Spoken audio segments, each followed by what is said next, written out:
Во ова издание, Ајова се уште без победник. Голема конфузија околу објавувањето на резултатите по првото гласање во државата за председателски кандидат од Демократската партија.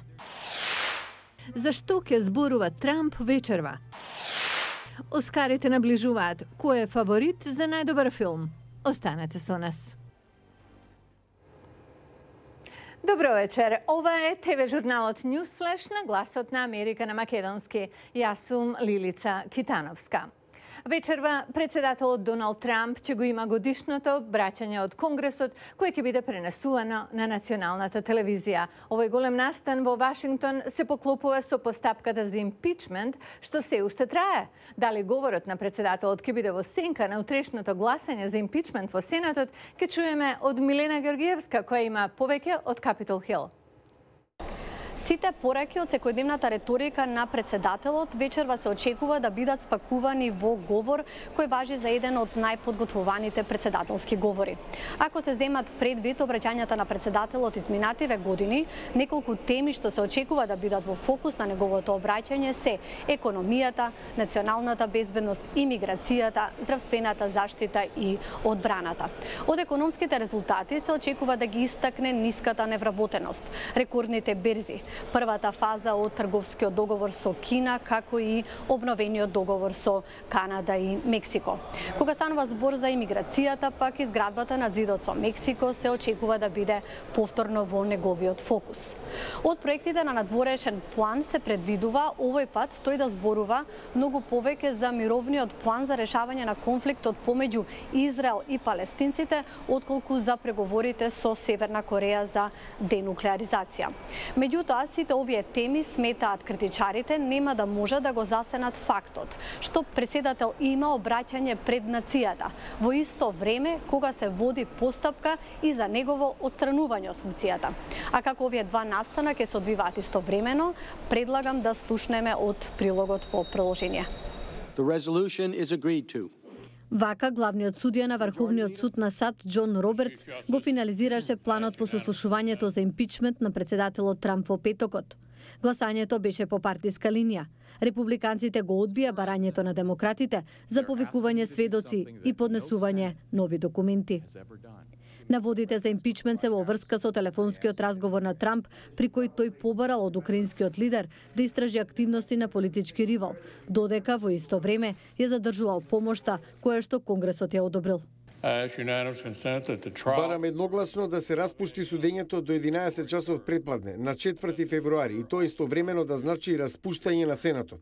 Лидерот на мнозинството во Сенатот Мич Меконел со тоа ги најави завршните зборови што уследија вчера за крајното гласање да се одржи утре.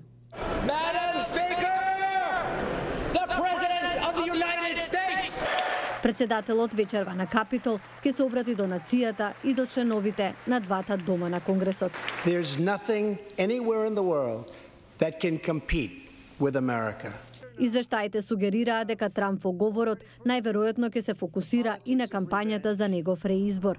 Но утре веќе сите очи ќе бидат цвртени кон, како што се очекува, ослободувањето од вина на председателот од легислативното тело што е под контрола на неговата партија.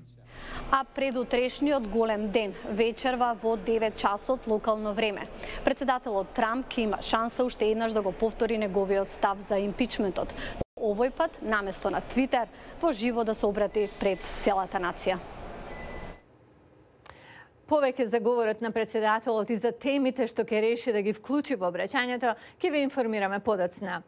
А сега одиме во Ајова, каде до овој момент се уште нема резултати од првото прелиминарно гласање за председател.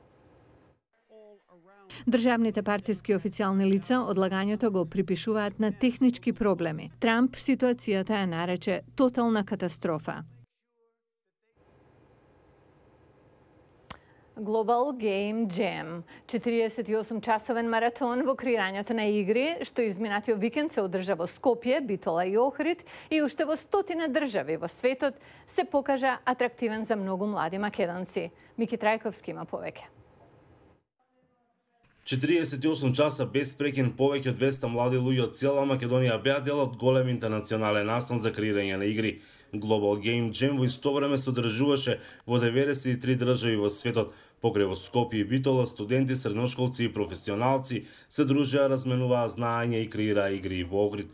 Некои од нив велат дека за прв пат се сретнуваат со вакво искуство, други пак дека не е едноставно за толку кратко време да се создаде таков производ. Заедно јас со пријателите од секогаш планиравме да соработваме за правење што било во врска со програмирање. Кога излезе настанот како опција, се собравме сите.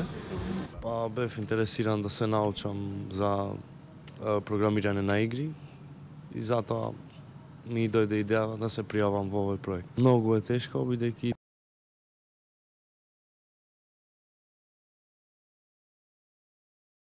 тешко е, многу тешко, ама немат гајле.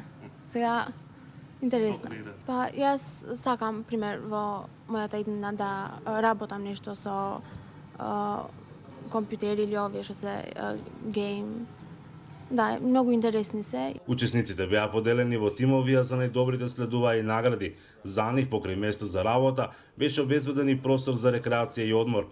Организаторите велат дека целта на настанот е младите да создадат нешто свое, но и да се запознаат со индустријата за развој на видеоигри. Имаме големи game development компании широм светот кај што го пратат овој настан.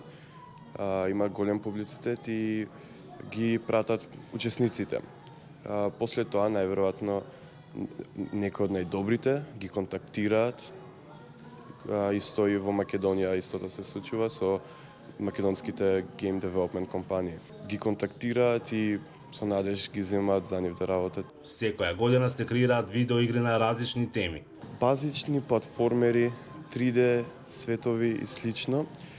Нешто што може да се креира во 48 часа. До минатата година се создадени 179 видеоигри во форма на прототип, од кои некои продолжиле да се развиваат во комерцијални продукти. Овој настан почнал да се одржува во 2000 година, а Македонија е дел од 2013. Од Охридска, Гласот на Америка, Мики Трајковски. А во продолжение донесуваме осврт на војната драма 1900 Мендес, што доби 10 номинации за Оскар. Пенелопи Пулу го направи. Calling off tomorrow morning's attack.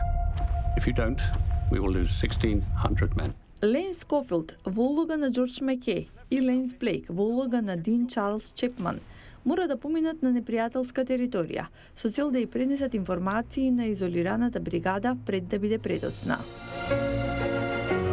Идејата за овој филм ја добив уште кога бев дете. Мојот дедо се бореше во Првата светска војна. Неговото име беше Алфред Хјуберт Мендес, а имаше улога да пренесува информации во првите борбени линии. Режисерот Сем Мендес вели дека за да ја го доближи на публиката патешествието на 20 војници, тој го снимал целиот филм со една камера, следејќи ги ликовите во реално време. Мора да правите проба на секој диалог на самата локација. Според филмскиот историчар Стивен Рубин, оскаровецот Стивен Спилберг со филмот Спасувањето на војникот Рајан во 1998 година бил првиот кој создал импресивен реализам преку прикажување детали од бојното поле. Мендес вели дека за да ја доближи публиката до бојното поле во Втората светска војна, користел неконвенционален начин на продукција и раскажување на приказната. Камерата треба да го следи акторот во тоа што тој го прави. Да се запре. Ако нешто се погреши, нема враќање. Кинематограферот Роџер Дикинс вели дека и осветлувањето било голем предизвик. Штом сонцето ќе се појавило зад облаците, сцената морала да се преснемува. Филмот 1917 е временско парче од бруталноста на Првата светска војна, вели актерот Џорџ Макеј. Бев многу погоден кога добив представа како се чувствувале војниците.